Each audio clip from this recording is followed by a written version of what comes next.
No final dos anos 80 e durante a década de 90, os comerciais de videogame não tinham nada a ver com os atuais. Enquanto hoje em dia os jogos e consoles são anunciados de uma forma moderna, conceitual e simples, os de antigamente eram completamente diferentes. Não vá para o inferno. Nós levamos ele até você. Eu amo os comerciais da época, era tudo cheio de graphics e efeitos irados. Eles mostravam que ter o console mais badalado do momento fazia você ser alguém radical. Você é o cara mais maneiro do mundo por ter o mais novo Nintendo 64. Eu disse muito mais nessa frase. Ele era o console mais poderoso da geração. Porém, apesar do console ser anunciado dessa forma, a maior parte dos jogos são bem tranquilos. Na verdade, alguns deles são bem parados, com uns momentos que chegam a ser meio desafiadores, mas nada muito rápido. Mas repare que eu disse a maior parte, não todos eles. Uma dessas exceções é o jogo mais frenético do console. Até o momento eu não tinha nem tocado na franquia, meu primeiro contato foi no F-Zero X. E desde então eu me tornei fã da série, e por conta desse meu amor pelo jogo, hoje eu lhes trago a minha análise do F-Zero X de Nintendo 64. Eu sou o Felipeiro, o Felipe, e você está no canal Review de Jogos. Eu acho que o certo é começar pela história do jogo, visto que ela se passa no início, e eu já adianto que ela não é nada muito incrível em questão de profundidade, mas ela é uma história bem criativa. Em resumo, no ano de 2560, os milionários estão entediados com a vida e decidem criar um campeonato inspirado nas já extintas corridas de Fórmula 1. Porém, ao invés de carros, os pilotos utilizam naves da mais alta tecnologia, que possuem um campo antigravitacional fazendo com que elas fiquem presas à pista, mesmo estando de ponta cabeça. Graças a essa tecnologia mega avançada, as naves conseguem chegar a até mais de 1000 km por hora. O resultado disso é uma competição mortal. Porém, em compensação, o ganhador, além de ganhar rios de dinheiro, terá a maior honra da galáxia. A história do jogo é bem simples e só dá um contexto mesmo do que está acontecendo. E apesar dos personagens terem motivos e um passado para estar lá, não são muito interessantes, pelo menos a maioria das histórias. Portanto, eu não vou me aprofundar nisso. E agora que eu dei um contexto do que está acontecendo, a gente pode ir para a melhor parte do jogo, que é a jogabilidade. O gameplay desse jogo é muito bom. Ao contrário da série Mario Kart, em F-Zero não há nenhum power-up. A corrida depende 100% da sua habilidade e do quanto você conhece a pista. Na verdade, cada corredor tem seus atributos, como resistência, boost e mais. Porém, isso não é algo que depende de sorte e sim da forma como você joga. Por conta disso, F-Zero deixa de ser um jogo frustrante, assim como Mario Kart e o maldito casco azul, e se torna uma experiência bem recompensadora. A respeito dos controles, é que nós podemos acelerar, óbvio, e temos um boost, que estranhamente só é liberado a partir da segunda volta da pista. Mas quando você usa ele, a nave perde pontos nessa barrinha em cima. Ó.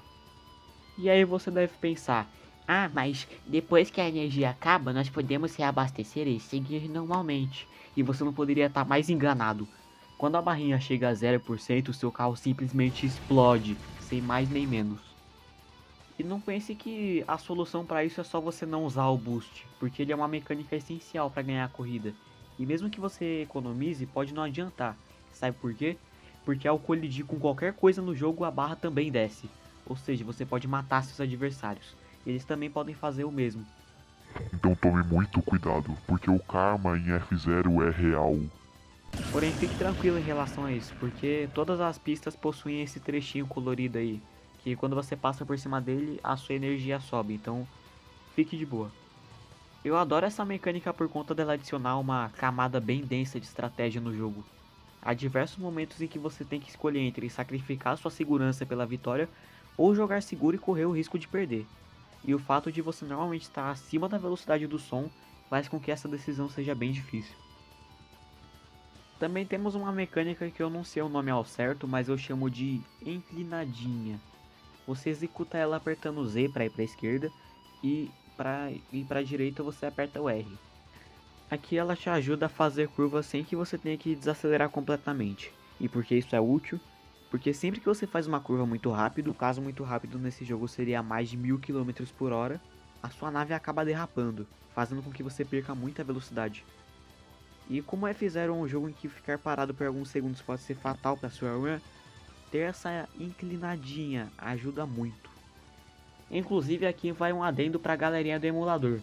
Sabe os botões C, no caso as setinhas amarelas na parte direita do controle, que na maior parte dos jogos de corrida não fazem nada? Aqui em F0 você freia com o C pra baixo, é tudo a ver. Então tira os botões do seu analógico direito que eu sei que você deixa ali e coloca no lugar mais fácil de apertar. Ah, é mais uma coisa também. Além da inclinadinha ajudar você nas curvas, quando você aperta o botão que você aperta para executar ela 2 vezes seguidas, não pode ser devagar, a sua nave fica com esse contorno vermelho. E quando você vira o analógico bem rápido para a direção escolhida, o seu inimigo recebe um pancadão e ele sai voando para longe, o que na maioria das vezes acaba sendo suficiente para estourar a nave dele. Ah, e um dos novos modos presentes nesse jogo tem relação com essa habilidade, porém eu só vou falar mais a respeito mais pra frente no vídeo. Além dessas duas diferenças entre a F0 e os jogos de corrida normais, há mais uma coisa que vale a pena ser citada, que é a forma como controlamos a nave. Os controles são muito responsivos. Inclusive, caso você jogue no emulador, que é o que provavelmente vai acontecer, recomendo que, quer dizer, ordeno que você use um controle com bom analógico. Se o seu controle é muito sensível e não dá para andar devagar no Mario 64, não recomendo que jogue o jogo, pois você vai ter uma experiência muito frustrante. Aqui em F0, no caso do seu analógico ser muito sensível, ao dar um toquinho que seja, a nave já se joga tudo pro lado, o que prejudica muito o gameplay. No meu caso, infelizmente eu não tenho o Nintendo 64 e nem um controle do mesmo, portanto eu utilizei um controle de PS2 original com esse adaptador USB que está aí na tela.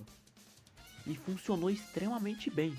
Apesar do veículo normalmente atingir velocidades extremamente altas, a maior parte dos casos apenas um leve toquinho no analógico já é o suficiente para fazer a curva. Infelizmente essa é uma das coisas que explica o porquê desse jogo não ser tão mencionado quando o assunto é F0 no geral, porque a maior parte das pessoas jogam no emulador. Eu duvido que alguém tenha um cartucho original de F0 na coleção. Indo para outro tópico completamente diferente, lembra quando eu disse lá no começo do vídeo que a F0 é uma das únicas franquias que consegue passar a sensação radical dos anos 90? Uma das coisas que contribui para essa vibe, como as pessoas dizem, dos anos 90 é a trilha sonora.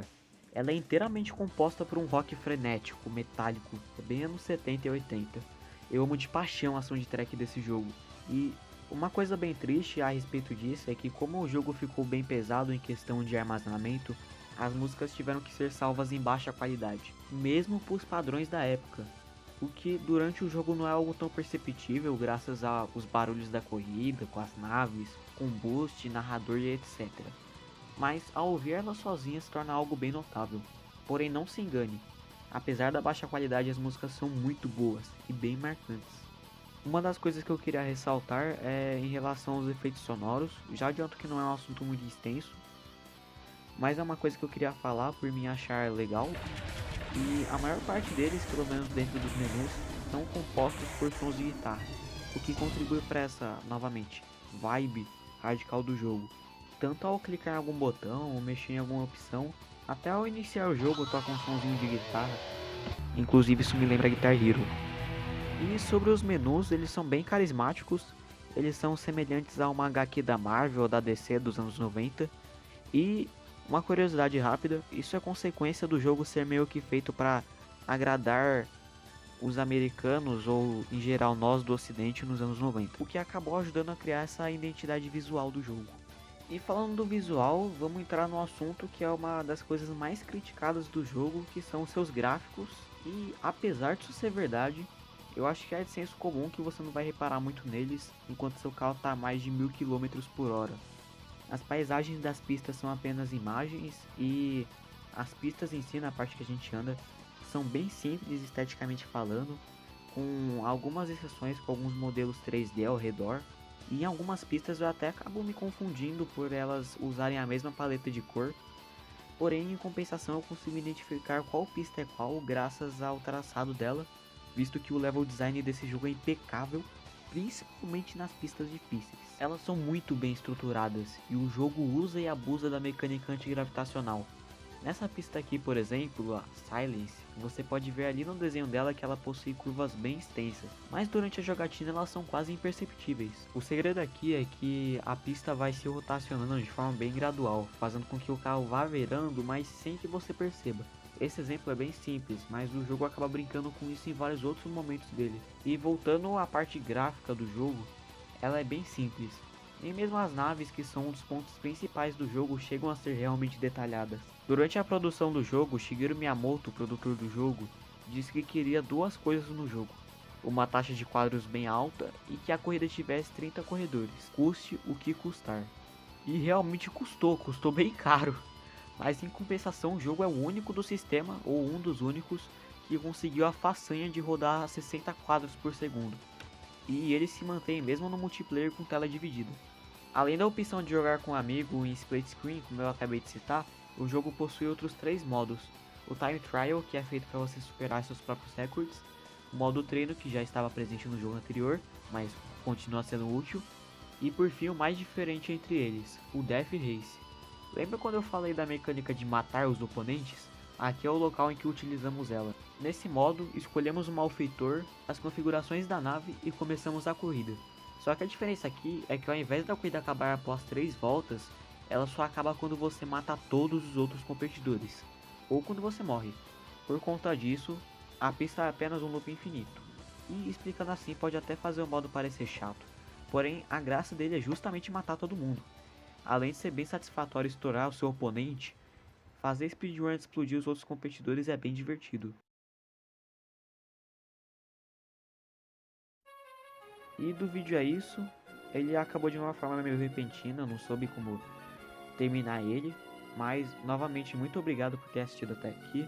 Se você for novo no canal, eu te convido a assistir a minha review do Super Mario Odyssey, que não ficou tão boa e a introdução dela é bem paradinha, mas continua sendo um vídeo decente se for considerar da metade pro final. E talvez eu solte mais um vídeo essa semana, então fique atento. E é isso. Obrigado novamente e tchau.